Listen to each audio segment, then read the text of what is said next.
Welcome to Daily Stock Market, guys. Today I will be quick because I have to go somewhere. So let's do a quick review. I will start with Bitcoin, then we'll review broader US stock market, and then I will end with a few trade ideas. Okay.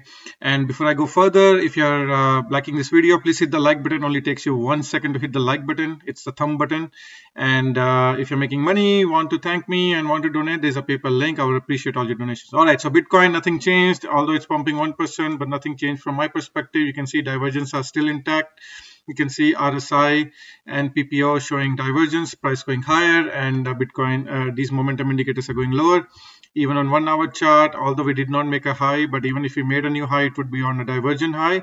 You can see very nicely. So momentum is slowing down, and I do expect a little bit of dip buying. So eventually, I do expect a little bit of dip. I don't know if we're gonna get dip all the way here.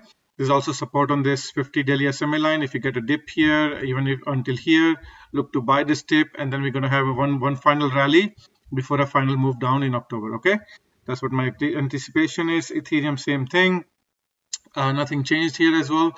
So looking for this to this is back in this resistance area, looking for that this Ethereum to kind of stall out here. There's also resistance around 2000. It can go as high as that, but there's also another resistance area here above, so it can obviously gonna fail very soon. And also this is a trend line, so if we come back to this trend line is around 1770. If we come back here, you can look for buying this. So let me quickly update this chart. So I'm looking for something like so little bit of dip, then a touch, and then go down. All right, that's what I'm looking for. And just to refresh your mind, long term on Bitcoin and Ethereum futures, you can see there is a gap here around 20,000. So I'm looking for eventually that gap to fill. And this one is resistance area around. Actually, sorry, there was a gap. If you know, you can see how nicely, if you look at my video from yesterday, I told you there's a gap here that's going to be filled. So today we fill this gap so we can get rid of this.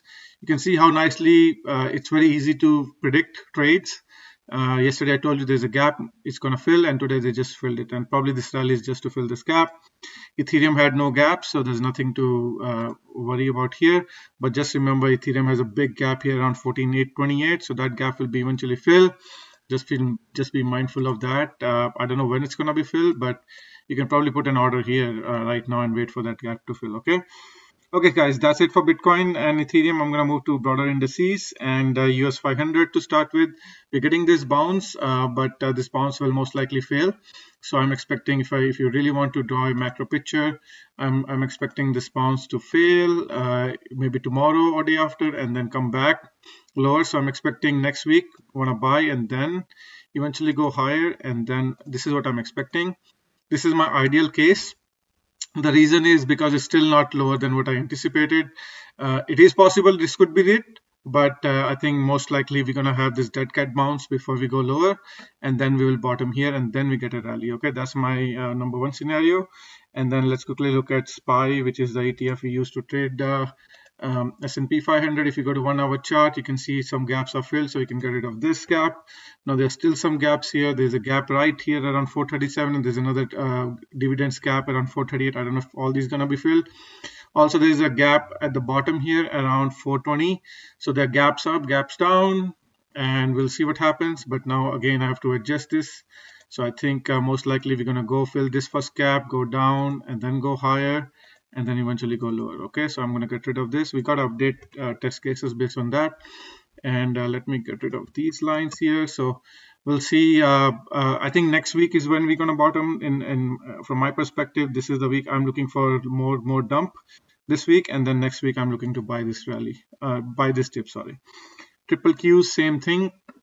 Let's quickly look at 1 hour's chart to see if there's any gaps. No, there's still a gap here, slight gap here. So maybe we'll have a little bit more upside before we get a dump.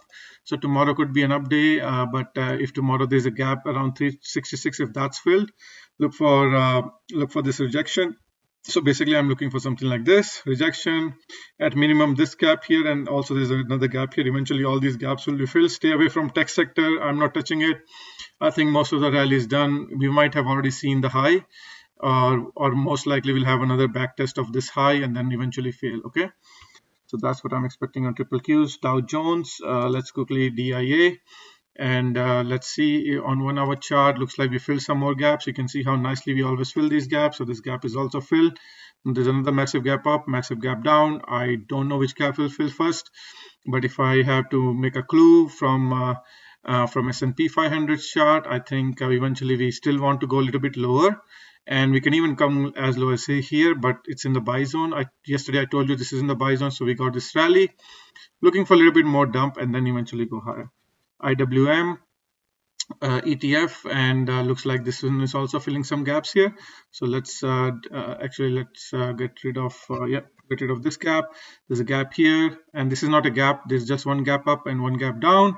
So I think most likely same thing. I'm expecting this this rally to fail. A little bit more dump. This will be a really good buy if it goes all the way down to 175. I don't know if that will happen. Okay. So that's on all these major indices, and let's quickly look at gold. Gold is selling off today, but again in the buy zone, and also it's very close to this support. Today we had CPI data release, Canadian CPI data, and it's lower than expected, mainly due to energy sector, but still gold is selling off. Maybe it looks like a trap, but again it's in the buy zone. Okay, so look to accumulate here. Gold likes to do that, stay in this buy zone for a while, and then eventually it's just going to pop higher. You don't want to miss this rally. Okay, this rally, next rally is going to be a new all-time high above 2200. All right. Silver, same thing, will trade as same as gold. You can see silver found support on this blue line, which is 200 SMA, and now it's bouncing. Okay, so silver is looking very good, and also it's on this trend line, so nothing changed. Gold miners again down today, but again right on this support. You can see today we broke the support, but at the end of the day we came back right on this support. Okay, so nothing changed, looking good. This is another chance. These are the chances you don't want to miss, guys. It's just going to stay here, maybe consolidate, and eventually it's going to just ramp up, and it's right on 200 SMA. So this is the best time to buy. You can see here 200 SMA. We came here very close, slightly dip, trap, and then pump. So this can very well happen. So be mindful of that. Okay. So gold mine is done. Dollar index, DXY, looking for lower prices. That's going to be very bullish for gold. And crude oil selling off today, but it's stuck between support and resistances. You can see this red line is resistance, green line is support, coming close to the buy zone, and I think eventually it's going to touch previous lows or even can go lower, and 60 will be ideal time to buy. But for now, it's just stuck between these two ranges. Natural gas just cooling down a bit, but bottom is in. Look to buy the dip. So it's a buy the dip market. If you get more selling, that will be a great opportunity to buy natural gas. And let's quickly go into copper. Copper came into the buy zone, guys, today. So CPER is a good ETF to buy. Right came into the buy zone. So look to buy this copper. Very, very nice trades here. Palladium is just cooling down. It's in this bullish wedge. Eventually looking for this to break out. So look to accumulate. PALL is the ETF. Wheat is cooling down. If you look at my videos from last couple of days, I told you it's going parabolic. It needs to cool down a little bit more cooling. This trend line is coming very close. So look to buy the dip if it comes back to here. Actually, it is in the buy zone right now, a little bit more downside. And if we are here around 663 or 664, look to buy that. All right. And corn selling off, and let's see, it's below the buy zone, so I don't see any changes in let's go to 1 hour chart. Do we see any divergences building yet?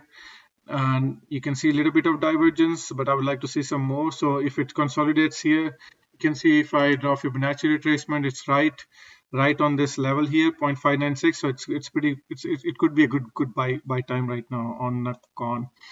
Soybeans, again it looks like a inverse head and shoulder. You can see massive left shoulder, head, and right shoulder developing, so that's also possible. Soybean, again, a little bit more selling. I want it to be here to buy again. Sugar, I told you guys stay away yesterday. Looks like it's making lower highs, lower lows. Again, it can find some support. It broke this trend line. It can find support around 200 EMA and 200 SMA. That will be a good area to buy.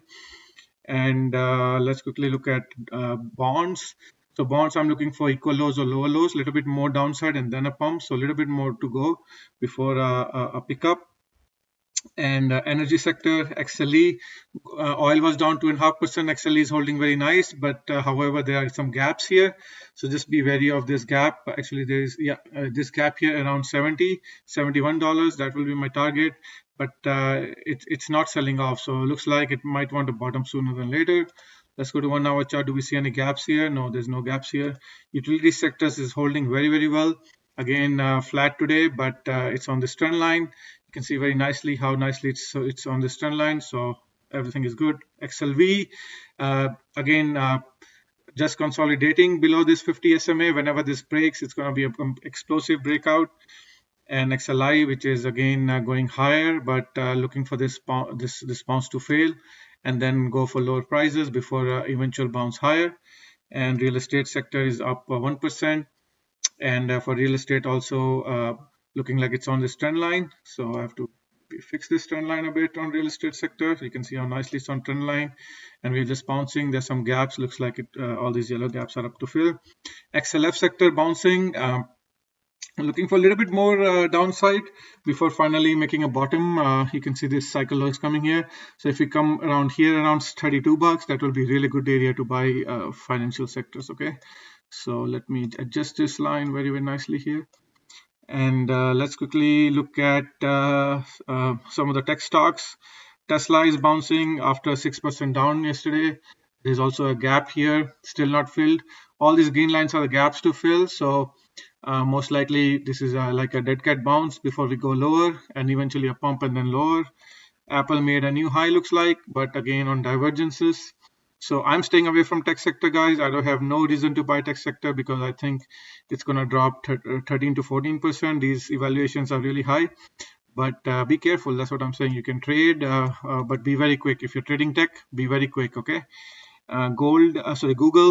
Google again, this gap is not filled, so this could be a dead cat bounce before we go lower.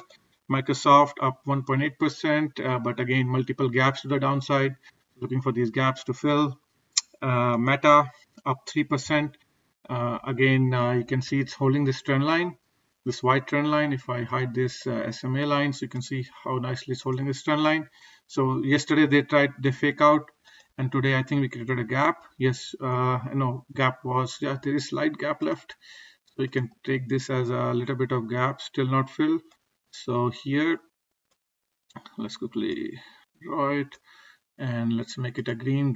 Down gaps, I like to make it a green, and up gaps, I like to make it a yellow for resistance. Amazon up 1.45%, and again, multiple gaps to the downside, looking for actually at minimum on this trend line, and also some divergences, new highs on divergences, so that's not a good sign. Netflix flat, but again, Netflix has multiple gaps to the downside to fill. Snowflake is up because they announced some partnership between Microsoft and them, but this could be just a dead cat bounce before we go lower. And let's look at NVDA. NVDA also up 3%, but again looking for lower prices. AMD is up 2.68%. Yesterday I told you it's in the buy zone, still in the buy zone, but I'm not interested because overall I'm very bearish on tech sector. This could be again a dead cat bounce before we go lower. Yeah, if you're making money on NVIDIA, be quick, guys. Get out of this trade as soon as possible. Disney is another one looking very good. It's in the buy zone.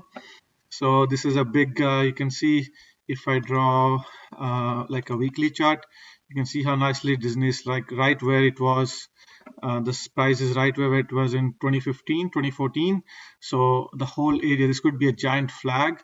So I think this is good for long-term accumulation, but you do what's best for you. This could be a giant flag on Disney before we go higher, but do what works best for you. Let me see if there's anything else. Yeah, healthcare stocks are in the buy zone, and let's quickly look at some of the stocks. I'm flat right now, guys. I'm just holding gold miners. But I just want to show you a few other stocks which could be in the buy zone for tomorrow before we end this. And you can see PFE, Pfizer, it's in this green line. You can see it's in the buy zone. Pfizer, CVS Health was down today. For tomorrow, it's also in the buy zone, very close to the buy zone. It's actually moved up, so a little bit still higher. But if it falls tomorrow below 68.32, look to buy. ABBV is in the buy zone. Again, for tomorrow, this is like a good trade here. And I think these are the main stocks. I don't see any other stocks in the buy zone. Uber was down, but I don't see it's in the buy zone. And then again, AMD was in the buy zone yesterday. It was way oversold yesterday. You can see it was in green line, and today we are still in the middle. So again, if you bought here, you should be looking to take profits. And I think that's about it. Let's quickly look at VIX. VIX in the buy zone, but VIX is acting very, very weird. No, it's above buy zone, so no need to buy VIX. But let's quickly look at daily chart of VIX. And again, looking like some divergences are building. New lows with some divergence on PP and RSI, so it could be ready for a bounce anytime. So we just be careful, guys. So again, overall, looking for a little bit of dip before a pump higher, and looking for this small rally to end. Then next week, looking to buy the dip, and then another rally to equal highs or slightly higher highs, and then a final push out in October. Okay. All right, guys. See you. And if you're still here, please hit the like button on your way out. Take care. Bye bye.